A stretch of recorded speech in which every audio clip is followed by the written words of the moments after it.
guys, it's Dave again from GuitarBreakdown.com, and today I'm going to go over another Guthrie Govan series of licks, actually.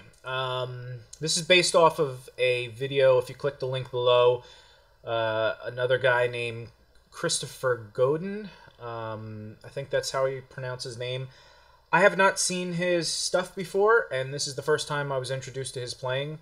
And he's a pretty smoking player. He's really, really talented. I don't think this video does him justice, in my opinion.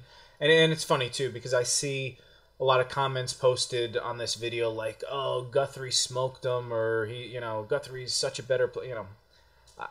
First of all that's just silly to me because I never viewed guitar playing as a competition.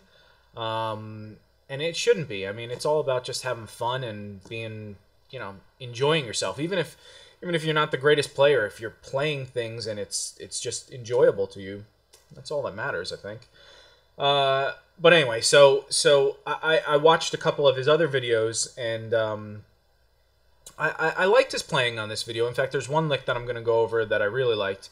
But he uses the whammy bar quite a bit, and I'm not a big fan of it, even though I'm starting to do it a little more.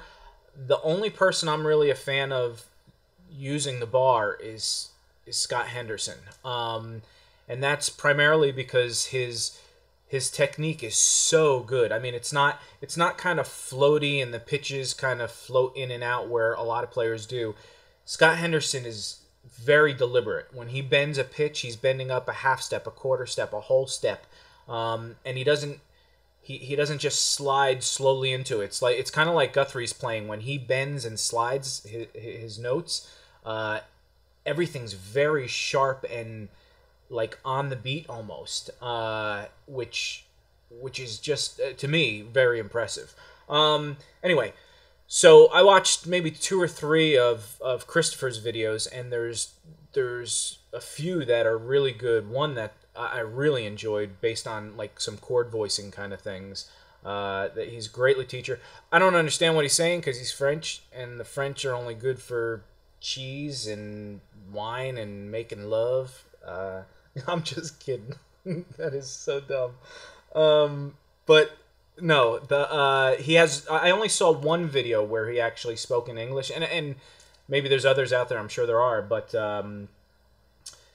his teaching style was really, really awesome too. He seems like a great person. Anyway, on to this lesson that we're gonna do.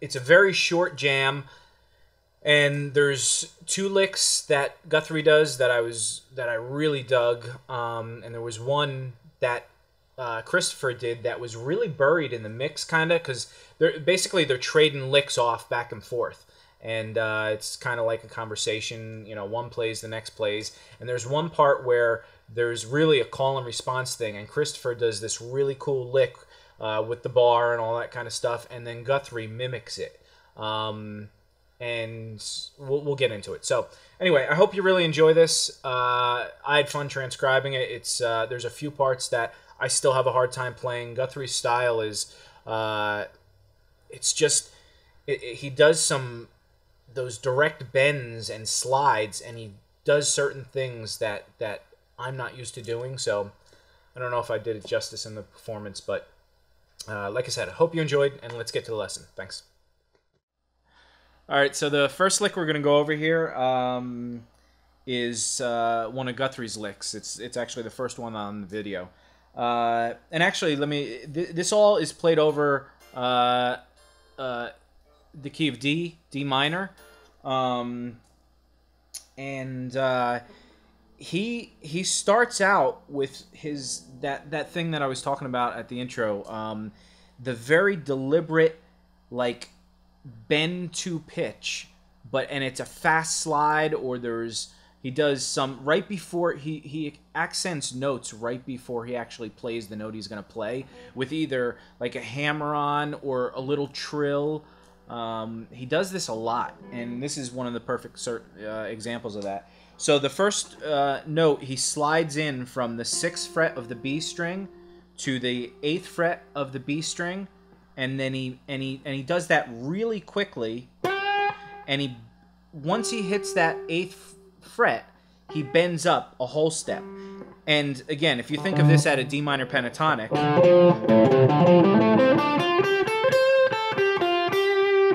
those two notes sliding up, bending up a whole step to this note.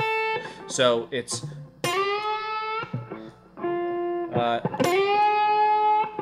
and he slides, he doesn't, when he slides into that, he slides really quickly into that, and he's picking, all this is picked without a pick.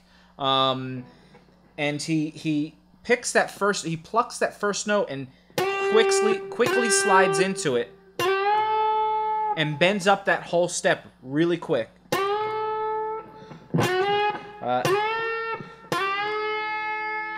And at the very end of that note, he actually bends up really quickly, like another half step. So it's that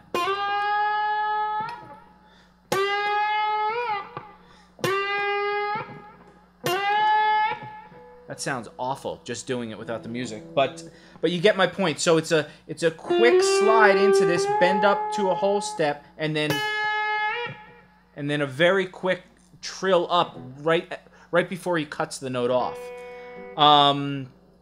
And then the next part of it, again, he does this little accent thing. Instead of just hitting the 5th fret of the B string and bending up a half step and pulling off, he hammers on from the 3rd fret to the 5th fret, and then he bends up that half step. So it's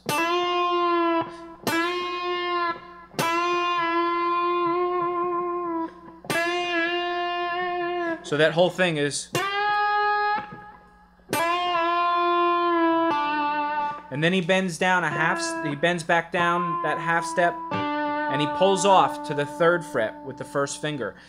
Now there he's doing a kind of a violent vibrato. It's not like a really smooth vibrato. So after he does,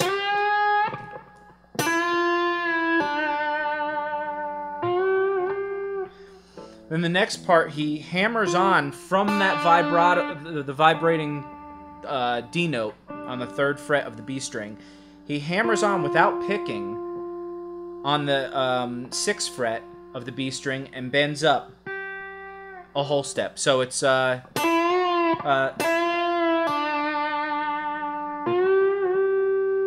he bends that up, down, and back up. Not quite all the way down to the whole note, so he bends up a whole step.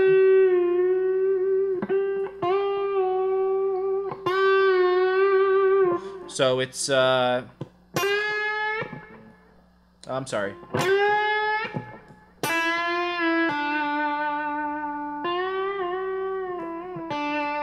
And then when he bends back down, he bends that twice, he bends back down, and he slides down to the 5th fret. Bends down to that 5th fret, bends up a half step, bends back down, and then pulls off to the 3rd fret. It's hard to keep track of all that. I mean, there's so much that's going on here. It's pretty impressive. And like I said, that what really makes this whole section of the lick is the attention to those little details, because anybody could just do,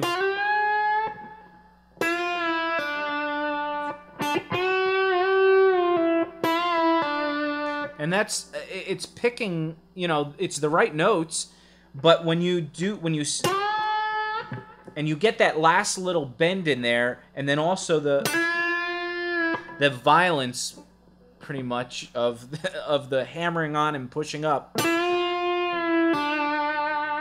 and that vibrato, and then you don't hear any more plucking going on. All that was pretty, you know, accentuated with the picking and the plucking, and then after this vibrato, you just get